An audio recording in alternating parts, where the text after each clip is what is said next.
ದೇವರಾಗಿರುವ ಯೇಸು ಕ್ರಿಸ್ತರ ನಾಮದಲ್ಲಿ ಮತ್ತೊಮ್ಮೆ ಈ ಸಂಚಿಕೆ ಮೂಲಕ ನಿಮ್ಮನ್ನು ಸಂಧಿಸುವುದರಲ್ಲಿ ಬಹಳ ಸಂತೋಷ. ಸತ್ಯವೇದದಲ್ಲಿ ಹೇಳಲ್ಪಟ್ಟಂತಹ ಎಲ್ಲಾ ಪ್ರವಾದನೆಗಳು ಒಂದೊಂದಾಗಿ ನೆರವೇರುತ್ತಾ ಇದೆ. ಅನೇಕ ಪ್ರವಾದನೆ ಒಟ್ಟಾಗಿ ನೆರವೇರುವುದನ್ನು ನೋಡುತ್ತಾ ಇದ್ದೇವೆ. ಈಗ ಜಿಯೋಪಾಲಿಟಿಕ್ಸ್ ಎಂಬುದಾಗಿ ಹೇಳುತ್ತಾರೆ. ಲೋಕಾದ್ಯಂತ ನಡೆಯುತ್ತಿರುವಂತಹ ರಾಜಕಾರಣದ ಕಾರ್ಯಗಳು, ಅದರಲ್ಲಿ ಬಹಳ ಮುಖ್ಯವಾದ ಸಂಭವಗಳು ನಡೆಯುವುದಕ್ಕೆ ಆರಂಭವಾಗಿದೆ. ಅದರೊಂದಿಗೆ ಯೇಸು ಹೇಳಿದಂಥ ಗುರುತುಗಳು ನಡೆಯುತ್ತಾ ಇದೆ. ಅದರಲ್ಲಿ ಕೆಲವು ವಿಷಯಗಳನ್ನೇ ನಾವು ಇವತ್ತು ಈ ಸಂಚಿಕೆಯಲ್ಲಿ ನೋಡಲಿದ್ದೇವೆ. ಮೊದಲನೆಯದಾಗಿ ಇಸ್ರಾಯೇಲ್ ಇರಾನ್ನ ಈ ವಾರ್ ಕುರಿತಾಗಿ ನೋಡಲಿದ್ದೇವೆ. ಈ ವಾರ್ ಮುಂದಿನ ಡೈಮೆನ್ಷನ್ಗೆ ಹೋಯಿತು. ಎಲ್ಲಿ ಹೋಯಿತು ಅಂತ ಕೇಳೋದಾದ್ರೆ, ಇರಾನ್ ಒಮಾನ್ ಇಬ್ಬರು ಕೂಡ ಸೇರಿ ಏನ್ ಮಾಡುತ್ತಾರೆ, ಒಂದು ಒಡಂಬಡಿಕೆಯನ್ನು ಮಾಡಿಕೊಳ್ಳುತ್ತಾರೆ. ಅಂದ್ರೆ ಸ್ಟ್ರೈಟ್ ಆಫ್ ಹಾರ್ಮೋಸ್ ಅಲ್ಲಿ ಅವರು ಸೇಫೆಸ್ಟ್ ರೂಟ್ ಅನ್ನು, ಈಗಾಗಲೇ US ಒಂದು ಕಡೆ ಅದನ್ನು ಬ್ಲಾಕ್ ಮಾಡಿದೆ. ಆ ಕಡೆಗೆ ಯಾರು ಹೋಗಬಾರ್ದು ಎಂಬುದಾಗಿ ಅವರು ತಡೆಗಟ್ಟಿದ್ದಾರೆ. ಈ ಕಡೆ ಯಾರು ಬರಬಾರದು ಎಂಬುದಾಗಿ ಇರಾನ್ ಅವರು ಬ್ಲಾಕ್ ಮಾಡ್ತಿದ್ದಾರೆ. ಇದರ ನಡುವೆ ವರ್ತಕವನ್ನು ಏರ್ಪಡಿಸುವುದಕ್ಕಾಗಿ ಒಮಾನ್ ಅವರು ಏನ್ ಮಾಡುತ್ತಾರೆ ಅಂದ್ರೆ, ಇರಾನ್ ಅವರೊಂದಿಗೆ ಒಪ್ಪಂದ ಮಾಡಿಕೊಂಡು ಒಂದು ಸೇಫೆಸ್ಟ್ ರೂಟ್ ಅನ್ನು ರೂಪಿಸ್ತಾ ಇದ್ದಾರೆ. ಈಗಾಗಲೇ ಒಮಾನ್ಗೆ ಸಹಾಯವನ್ನು, ಕೆಲವು ರಾಜಕಾರಣ ಸಹಾಯವನ್ನು ಒಮಾನ್ ಮಾಡಿದೆ. ಈಗ ಈ ಒಂದು ಒಪ್ಪಂದದ ಮೇರೆಗೆ ಇರಾನ್ನ ಬೆಂಬಲದೊಂದಿಗೆ ಒಮಾನ್ ಹಡಗುಗಳು ಆ ಕಡೆ ಹೋಗುವುದಕ್ಕೆ ಮಾರ್ಗ ಏರ್ಪಾಟಾಗಿದೆ. ಅಮೆರಿಕ ಈಗ ಹೇಳುತ್ತಾ ಇದೆ, ಒಮಾನ್ ಅವರ ಮೇಲೆ ಬಾಂಬ್ ಹಾಕುತ್ತೇವೆ ಎಂಬುದಾಗಿ ಅಮೆರಿಕದ ಅಧ್ಯಕ್ಷರು ಹೆದರಿಸಿದ್ದಾರೆ. ಸೊ ಇದು ಮೊದಲನೆಯ ಥ್ರೆಟ್. ಎರಡನೆಯದಾಗಿ ನೋಡುವುದಾದರೆ ಸೌತ್ ಕೊರಿಯಾದ ಹತ್ರ ಒಂದು ಸಹಾಯವನ್ನು ಕೇಳಿದ್ದಾರೆ. ಯಾರು ಕೇಳಿದ್ದಾರೆ ಅಂದ್ರೆ, ಅಮೆರಿಕದ ಅಧ್ಯಕ್ಷ ಟ್ರಂಪ್ ಏನ್ ಕೇಳಿದ್ದಾರೆ ಅಂದ್ರೆ, ಈ ಯುದ್ಧದಲ್ಲಿ ಇರಾನ್ ಅನ್ನು ತಾಕುವುದಕ್ಕೆ ನಮಗೆ ಬೇಕಾದಂತಹ ಸಹಾಯವನ್ನು ನೀವು ಮಾಡಿ ಅಂತ ಕೇಳಿದ್ದಾರೆ. ಅವರು ಅದಕ್ಕೆ ಪ್ರತ್ಯುತ್ತರವಾಗಿ ನೋ ಥ್ಯಾಂಕ್ಸ್ ಎಂಬುದಾಗಿ ಹೇಳಿದ್ದಾರೆ. ಅದರ ಅರ್ಥ ಏನಂದ್ರೆ, ನಮ್ಮಿಂದ ಸಹಾಯ ಮಾಡುವುದಕ್ಕೆ ಆಗಲ್ಲ ಅಂತ. ಇದನ್ನು ಕೂಡ ವೈಟ್ ಹೌಸ್ ಅಲ್ಲಿ ಟ್ರಂಪ್ ಬಹಳ ಕೋಪದಿಂದ, ಆಕ್ರೋಶದಿಂದ ಹೇಳಿದ್ದಾರೆ. ಏನ್ ಹೇಳಿದ್ದಾರೆ ಅಂದ್ರೆ, ಈ ಸೌತ್ ಕೊರಿಯಾಗೆ ನಾವು ಎಷ್ಟು ಸಹಾಯ ಮಾಡಿದ್ದೇವೆ, ಆದ್ರೆ ಅವರು ಯುದ್ಧದಲ್ಲಿ ನಮಗೆ ಸಹಾಯ ಮಾಡುವುದಿಲ್ಲ ಅನ್ನುತ್ತಿದ್ದಾರೆ.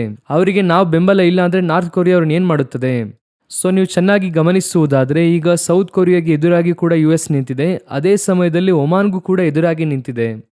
ಈಗ ಎಲ್ಲವೂ ಕೂಡ ಇದು ಮುಂದಿನ ಹಂತದ ಯುದ್ಧಕ್ಕೆ ಹೋಗುತ್ತಾ ಇದೆ. ಇದೆಲ್ಲ ಏನಾಗ್ತಾ ಇದೆ ಅಂದ್ರೆ, ಅಲಿಯನ್ಸ್ ಬದಲಾಗ್ತಿದೆ ನೋಡಿ. ಇವರೆಲ್ಲರೂ ಯಾಕೆ US ಹೇಳುವಂತ ಕಾರ್ಯಗಳಿಗೆ ಒಪ್ಪಿಕೊಳ್ಳುತ್ತಾ ಇಲ್ಲ ಅನ್ನುವಂಥದ್ದು ಇಂಪಾರ್ಟೆಂಟ್. ಇವರು ಇದನ್ನು ಹೇಗೆ ನೋಡುತ್ತಾ ಇದ್ದಾರೆ ಅಂದ್ರೆ, ಇದು US ಇರಾನ್ನ ಪ್ರತ್ಯೇಕ ಯುದ್ಧ ಅಂತ ನೋಡುತ್ತಿದ್ದಾರೆ. ಈ ಯುದ್ಧದಲ್ಲಿ ಅವರು ತಲೆ ಇಡುವುದಕ್ಕೆ ಬಯಸ್ತಿಲ್ಲ. ಆ ಯುದ್ಧದಿಂದ ಅವರು ಆಚೆ ಇದ್ದಾರೆ.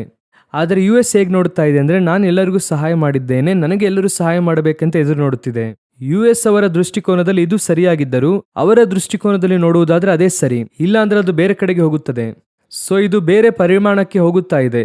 ಇದರ ಪರಿಣಾಮ ಏನಾಗುತ್ತದೆ ಅಂತ ನೀವು ನೋಡುವುದಾದರೆ, ಒಂದು ವೇಳೆ ಓಮನ್, ಮಿಡಿಲ್ ಈಸ್ಟ್ ಆದ್ಯಂತ ಇವರಿಗೆ ಎದುರಾಗಿ ಮಾರ್ಪಡುತ್ತಾರೆ. ಈಗಾಗಲೇ ನೋಡುವುದಾದರೆ ಸೌದಿ, ಟರ್ಕಿ, ಪಾಕಿಸ್ತಾನದೊಂದಿಗೆ ಅನೇಕ ದೇಶಗಳು, ಈಜಿಪ್ಟ್ ಅಂತಹ ದೇಶಗಳು ಸೇರುವುದಕ್ಕೆ ಶುರು ಮಾಡಿದ್ದಾರೆ. ಒಂದು ಅಲಯನ್ಸ್ ಉಂಟಾಗ್ತಿದೆ. ಇದು USಗೆ ತಲೆನೋವು. ಇದು ಮಾತ್ರವಲ್ಲದೆ UAE ಯನ್ನು ಇರಾನ್ ಅವರು ತಾಕಿದ್ದಾರೆ.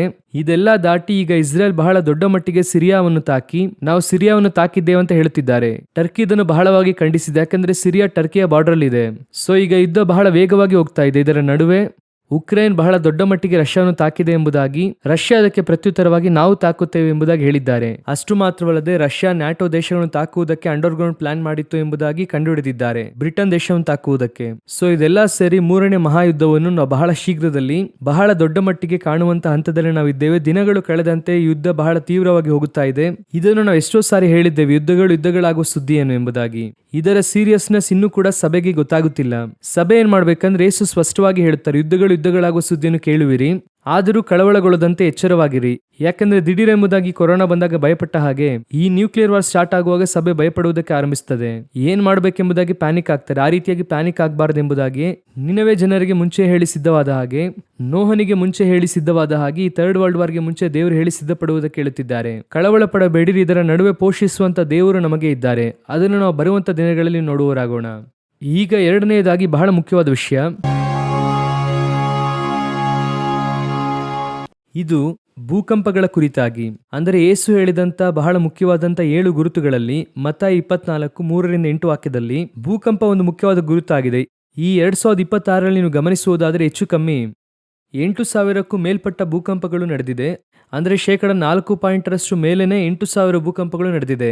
7 ಪಾಯಿಂಟ್ಗೂ ಮೇಲೆ ನೋಡುವುದಾದರೆ 11 ಕಡೆ ಭೂಕಂಪಗಳು ಅಷ್ಟರ ಮಟ್ಟಿಗೆ ತೀವ್ರವಾಗಿ ನಡೆದಿದೆ. 11 ಭೂಕಂಪಗಳು. ಈ 6 ಪಾಯಿಂಟ್ಗೂ ಮೇಲ್ಪಟ್ಟು ನೋಡುವುದಾದರೆ 80 ಭೂಕಂಪಗಳು ನಡೆದಿದೆ. ಇದೆಲ್ಲವೂ ಕೂಡ ಆಧಾರದೊಂದಿಗೆ ಇರುವಂತ ಅಂಕೆ ಸಂಖ್ಯೆಗಳು. ಇದೆಲ್ಲವೂ ಕೂಡ ನೀವು ನೋಡುವುದಾದರೆ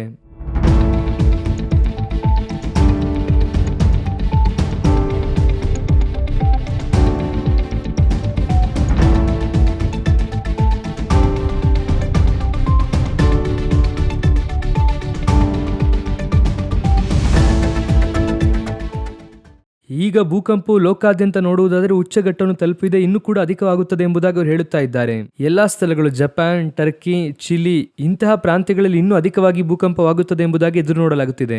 ಈಗಾಗಲೇ 7 ಪಾಯಿಂಟ್ ಎನ್ನುವಂಥದ್ದು ನಾರ್ಮಲ್. 6 ತಿಂಗಳಲ್ಲಿ ಮಾತ್ರವೇ 11 ಭೂಕಂಪ 7 ಪಾಯಿಂಟ್ಗೂ ಮೇಲೆ ಇದೆ. ಇಂಡೋನೇಷ್ಯಾದಲ್ಲಿ 3 ಪಾಯಿಂಟ್, 6.9, 7 ಪಾಯಿಂಟ್ ಮೇಲೆ ಭೂಕಂಪ ಆಗಿದೆ. ಜಪಾನ್ ನಲ್ಲಿ ವೆನಿನ್ಸುಲಾ, ಈ ರೀತಿಯಾಗಿ ಒಂದೊಂದು ದೇಶಗಳಲ್ಲಿ ಆಗ್ತಾ ಇದೆ. ಆನಂತರ ಭೂತಾನ್, ಅಸ್ಸಾಂ ಪ್ರಾಂತ್ಯಗಳಲ್ಲಿ ಬರುತ್ತದೆ ಎಂಬುದಾಗಿ ಪ್ರೆಡಿಕ್ಟ್ ಮಾಡುತ್ತಿದ್ದಾರೆ. ಈ ರೀತಿಯಾಗಿ ಎಲ್ಲಾ ಪ್ರಾಂತ್ಯಗಳಲ್ಲಿ ನೋಡುವುದಾದ್ರೆ ಈ ಭೂಕಂಪ ಎನ್ನುವಂಥದ್ದು ಉಚ್ಚಘಟ್ಟವನ್ನು ತಲುಪುತ್ತಾ ಇದೆ. ಯೇಸು ಕ್ರಿಸ್ತನ ಬಳಿ ಗುರುತುಗಳನ್ನು ಕೇಳುವಾಗ ಅವರು ಬಹಳ ಮುಖ್ಯವಾಗಿ ಭೂಕಂಪ ಅಂತ ಹೇಳಿದ್ರು. ಲೋಕ ಉಂಟಾದದರಿಂದ ಇಷ್ಟರ ಮಟ್ಟಿಗೆ ಭೂಕಂಪ ಯಾವತ್ತೂ ಆಗೇ ಇಲ್ಲ. ನೀವು ಹೋಗಿ ಸುಮ್ಮನೆ ಲಿಸ್ಟ್ ಆಫ್ ಅರ್ಥ್ಕ್ವೇಕ್ಸ್ ಎಂಬುದಾಗಿ ಗೂಗಲ್ ಅಲ್ಲಿ ಹಾಕಿ ನೋಡಿ. ಕಳೆದ ಒಂದು 6-8 ತಿಂಗಳಿಂದ ಎಷ್ಟು ಭೂಕಂಪವಾಗಿದೆ ಎಂಬುದಾಗಿ ನಿಮ್ಮಿಂದ ಲೆಕ್ಕವೇ ಹಾಕುವುದಕ್ಕೆ ಆಗಲ್ಲ, ಅಷ್ಟರ ಮಟ್ಟಿಗೆ ನಡೆದಿದೆ. ನಮಗಿನ್ನು ಈ ವರ್ಷದಲ್ಲಿ 4 ತಿಂಗಳುಗಳು ಉಳಿದಿದೆ. 2015ರಿಂದ 2025 ಈ 10 ವರ್ಷಗಳಲ್ಲಿ ಹೆಚ್ಚು ಕಮ್ಮಿ 80,000 ಭೂಕಂಪಗಳು ನಡೆದಿದೆ ಎಂಬುದಾಗಿ ಸರ್ವೆ ಹೇಳುತ್ತದೆ. ಸೊ ನಾವು ಇನ್ನೂ ಕೂಡ ಅಧಿಕವಾಗಿ ಭೂಕಂಪಗಳನ್ನು ಸಂಧಿಸುತ್ತೇವೆ. HKL 38ರಲ್ಲಿ ಇಸ್ರೇಲ್ ದೇಶದಲ್ಲಿ ಭೂಕಂಪ ಸಂಭವಿಸುತ್ತದೆ ಅಂತ ವಾಕ್ಯ ಹೇಳುತ್ತದೆ. ಸೊ ನಾವೀಗ ಕಡೆಯ ಕಾಲದ ಬಹಳ ಮುಖ್ಯವಾದ ಕಾಲಘಟ್ಟದಲ್ಲಿ ಇದ್ದೇವೆ. ಇದೆಲ್ಲ ನಿಮಗೆ ಯಾತಕ್ಕಾಗಿ ಹೇಳಲ್ಪಡುತ್ತಾ ಇದೆ ಅಂತ ಹೇಳಿದ್ರೆ, ಇದರ ನಡುವೆ ದೇವರು ತನ್ನ ಜನರನ್ನು ಸಂರಕ್ಷಿಸುವುದಕ್ಕೆ ಶಕ್ತರಾಗಿದ್ದಾರೆ. ತಮ್ಮನ್ನು ಹುಡುಕುವವರನ್ನು ದೇವರು ಕಾಪಾಡುವವರಾಗಿದ್ದಾರೆ. ಅದನ್ನೇ ನಾವು ಬಹಳ ಮುಖ್ಯವಾಗಿ ಹೇಳುತ್ತಾ ಇದ್ದೇವೆ. ಕಡೆಯದಾಗಿ ನಾವು ಕಳೆದ ಸಾರಿ ಹೇಗೆ ಅಸ್ಸಾಂಗಾಗಿ ಪ್ರಾರ್ಥನೆ ಮಾಡಿ ಅಂತ ಹೇಳಿದ್ವಿ ಅಲ್ಲ, ಅದೇ ರೀತಿಯಾಗಿ ಈ ಒಂದು ಸಂಚಿಕೆಯಲ್ಲೂ ಬಹಳ ಮುಖ್ಯವಾದ ವಿಷಯ, ಒಂದು ಸೆನ್ಸಿಬಲ್ ವಿಷಯವನ್ನು ಹೇಳಿ ನಾನು ಮುಗಿಸಲು ಬಯಸ್ತೇನೆ. ಸಮೀಪದಲ್ಲಿ ಒಂದು ವಾರ ಪತ್ರಿಕೆಯಲ್ಲಿ ನಾನು ಓದಿದೆ. ಅದರಲ್ಲಿ X ಜಾಲತಾಣದಲ್ಲಿ ಅದನ್ನು ಹಾಕಿದ್ದರು.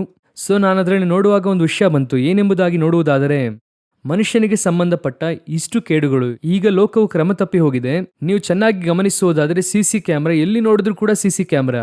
ಅಪರಾಧ ಕಡಿಮೆಯಾಗಿದೆ ಅಂತ ನೋಡಿ, ಅಪರಾಧ ಇನ್ನೂ ಅಧಿಕವಾಗಿದೆ. CC ಕ್ಯಾಮೆರಾ ಯಾವುದಕ್ಕೆ? ಅಪರಾಧಗಳನ್ನು ನಿಯಂತ್ರಿಸುವುದಕ್ಕೆ. ಕಾನೂನು ಯಾತಕ್ಕಾಗಿ ಅಂದ್ರೆ ಜನರು ತಪ್ಪು ಮಾಡದೇ ಇರಬೇಕೆಂಬುದಕ್ಕಾಗಿ. ಆದರೆ ಕಾನೂನುಗಳು ಅಧಿಕವಾಗುವಾಗ ತಪ್ಪುಗಳು ಅಧಿಕವಾಗ್ತಾ ಇದೆ. ಹಾಗಾದ್ರೆ ಈ ಅಪರಾಧವನ್ನು ಮನುಷ್ಯನ ಅಧಿಕವಾಗಿ ಮಾಡುವುದಕ್ಕೆ ಕಾರಣ ಏನೆಂಬುದಾಗಿ ನೋಡುವಾಗ, ಅವನಿಗೆ ಸರಿಯಾದಂತ ಕ್ರಮವಾದ ಜೀವಿತ, ಅಂದರೆ ಮಾನಸಿಕವಾಗಿಯೂ ಡೈಲಿ ನಮ್ಮ ರೊಟೀನ್ ಲೈಫ್ ಅಲ್ಲಿ ಅವನು ಯಾವಾಗ ಸರಿಯಾಗಿರುತ್ತಾನೋ, ಒಬ್ಬ ಮನುಷ್ಯನು ಮಾನಸಿಕ ಖಿನ್ನತೆಗೆ ಒಳಗಾಗುವಾಗಲೇ ತಪ್ಪು ಮಾಡುತ್ತಾನೆ ಎಂಬುದಾಗಿ ಒಂದು ಸಮೀಕ್ಷೆ ಹೇಳುತ್ತದೆ. ಅವ್ರು ಏನ್ ಹೇಳ್ತಾರೆ ಅದಕ್ಕೆ ಅಂದ್ರೆ ಡೈಲಿ ರಿಚುವಲ್ಸ್ ಅನ್ನುತ್ತಾರೆ. ಅಂದ್ರೆ ಡೈಲಿ ಕರೆಕ್ಟ್ ಆಗಿ ಮಲಗಬೇಕು, ಕರೆಕ್ಟ್ ಆಗಿ ತಿನ್ನಬೇಕು, ಕರೆಕ್ಟ್ ಆಗಿ ಕೆಲಸಕ್ಕೆ ಹೋಗ್ಬೇಕು.